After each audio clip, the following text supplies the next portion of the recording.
Pinagana na ng National Irrigation Administration o NIA ang Super Diversion Canal sa Llanera, Nueva Ecija. Inaasahang makapagbibigay ito ng patupig sa halos 40,000 hektarya ng sakahan. Yan ang sentro ng balita ni Denise Osorio live. Denise.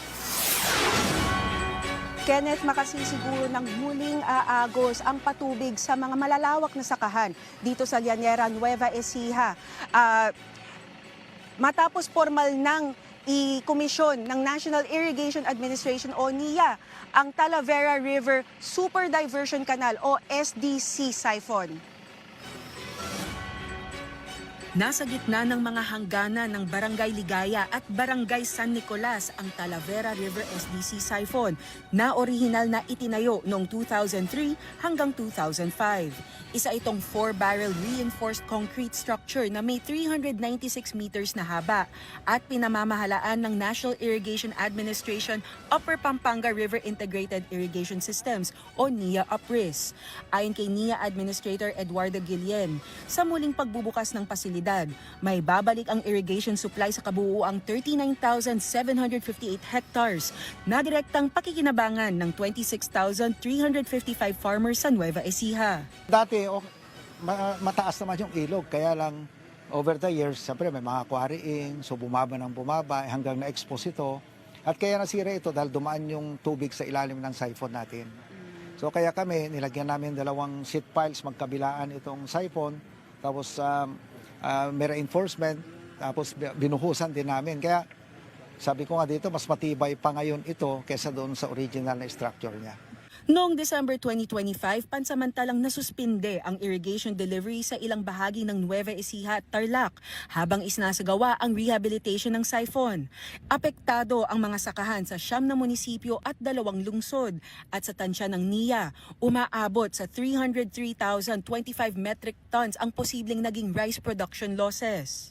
Ang totoo, pwede ka nga magtanim kahit walang lupa, hydroponics, di ba? Pero hindi ka pwede magtanim ng walang tubig. So kung gusto mo ng food security, irigasyon dapat ang number 1. Kasunod ng pagbabalik ng patubig, tinitignan din ng NIA at ng mga irrigators ang mas maayos na cropping schedule, lalo na sa mga panahong maaaring maapektuhan ng masamang panahon. Ayon kay UPRIS Regional Confederation of Irrigators President Dante Lazatin, malaki ang pagkalugi ng mga magsasaka sa malaking kakulangan ng patubig, maliban sa hindi na nila magawa ang double dry cropping. Ginagawa na po namin talaga yung double dry. So kung di lang po na-late itong tubig, hindi nakadiferensya po itong siphon po natin, maaaring nag-double dry po ulit kami. Malaki ang inaasahang ginhawa para sa mga magsasaka dahil mas magiging tiyak ang supply ng tubig sa taniman at inaasahan din ang posibleng taas ng produksyon. Pag nag-double dry, dagdag po ang ani na para madagdag po sa maging dagdag pagkain po natin. Baka sakaling pag laging ganyan at maganda po yung ani, baka matin po natin yung rice self-sufficient. Kenneth, dahil sa napabilis ang pagpapaayos ng SDC siphon dito sa Talavera River, inaasahan na tataas ang crop yield dito dahil sa pagpapa-intensify ng cropping. Maaari na ring mag-adjust ng crop calendar ng 3 beses sa isang taon ng pag-ani.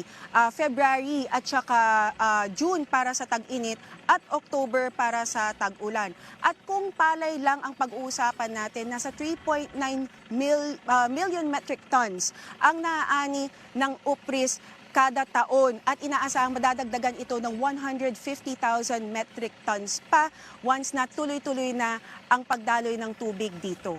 Yan ang pinakauling balita mula rito sa Llanera, Nueva Ecija. Balik sa iyo, Kenneth. Maraming salamat, Denise Osorio.